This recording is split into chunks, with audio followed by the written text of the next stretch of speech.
Autori ka bërë një vepër kapitale, për shkak se vitet që autori i ka përpunuar 1922-1928 nuk janë hulumtuar në historiografinë shqiptare dhe maqedonase në mënyrën se si ka përpunuar autori Mehmet Prishtina, thot recenzentja Dr. Katarina Todorovska.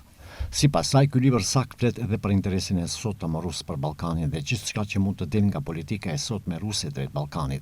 Për këtë shkak, vazhdon mëtej Todorovska, është shumë e rëndësishme se kur keni periudha të ndryshme ku historianët ju kanë treguar se çfarë ka ndodhur, ju duhet të dini se si të silleni nesër. Кога работите еден таков наслов, еден таков текст, прво треба да го знаете историјатот на албанското национално движење. Потоа треба да го знаете историјатот на македонското национално движење.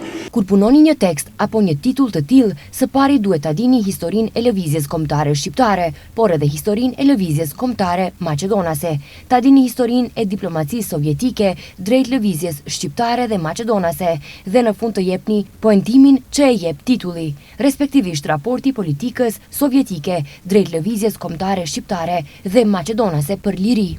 Libri trajton politikën sovjetike ndaj lëvizjeve revolucionare shqiptare dhe maqedonase në periudhën 1922-28.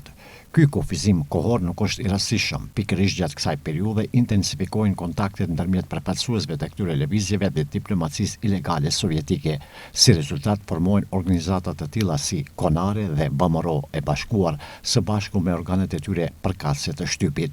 Janë përshkruar në mënyrë të veçantë dhe janë përdorur dokumente që për herë të parë dalën dritë të Kominternit dhe të shërbimeve të ndryshme sekrete të sovjetikëve në mënyrë të veçantë, por jo vetëm, por janë trajtuar literaturat, të gjithë ato literaturat që e kanë trajtuar këto tema, por akoma nuk ka qenë e mundur që këto temat shtjellohen të dokumentuara mbi bazën e dokumenteve. Sipas Prishtinës, pa e kuptuar atë që ka ndodhur në një periudhë prej 6 vitesh, nga viti 22 deri 1928, në lëvizjen revolucionare shqiptare dhe maqedonase nuk është e mundur të kuptohen zhvillimet e mëvonshme. Flasim për dokumentet siç është dosja 54, ku na del se Ahmet Zogu me komplet kabinetin e tij qeveritar qysh në vitin 22 i ban hapat dhe përpjekjet e para për të futur marrëdhënie diplomatike me sovjetikët dhe ai shkon më tej dhe themelon celulën e parë të Partisë Komuniste me Shefqet Korçen me komplet kabinetin e tij qeveritar.